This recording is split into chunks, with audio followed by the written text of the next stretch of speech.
Buongiorno a te, sono Francesco Guarnaccia di Francesco Guarnaccia Results e oggi voglio parlarti degli eventi perché credo che proprio oggi, in questi giorni, ne stia proprio succedendo uno. Mi riferisco ovviamente all'invasione della Russia a scapito dell'Ucraina.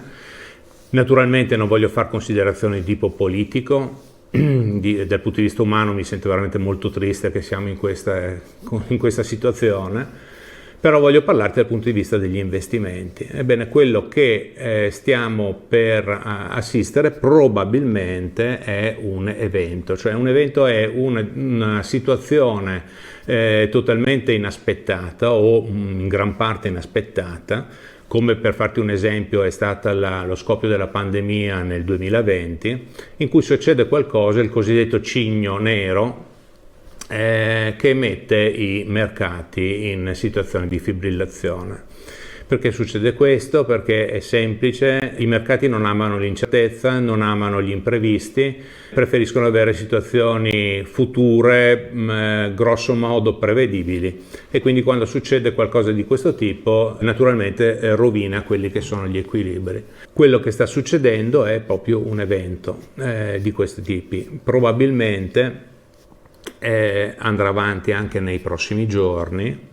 Non voglio fare neanche previsioni, non ha senso che le faccia, ma è semplicemente mettere un punto di attenzione. Ecco, questi sono i momenti in cui dobbiamo essere attenti con i nostri investimenti. Sono i momenti più opportuni in cui, se abbiamo della liquidità messa da parte e se abbiamo delle aziende che abbiamo studiato e che consideriamo ottime in cui investire, è il momento di aspettare e il momento opportuno appunto per poter entrare con degli investimenti. Questo vale anche per chi investe sempre nel long term, nel lungo periodo, con gli ETF azionari. Ecco.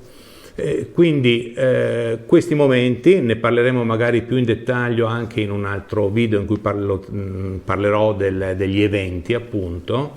In questo caso è un evento a livello globale che quindi coinvolge e investe praticamente tutti i settori e tutte le aziende in questo momento di incertezza. Non so cosa accadrà alle aziende che hanno business nel campo militare, ma sinceramente non sono aziende che mi interessano.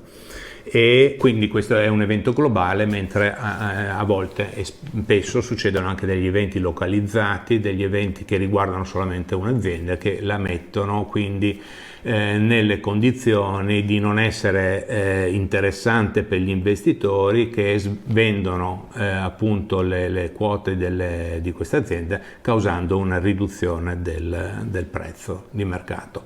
Quindi stiamo attenti a vedere quando e se il prezzo delle nostre aziende andrà sotto quello che consideriamo il valore o il fair value, almeno del 20%, saranno momenti in cui potremmo magari entrare con degli investimenti. Ecco, con questo io ti saluto, lasciami i tuoi commenti riguardanti questo periodo e andiamo avanti sempre con fiducia.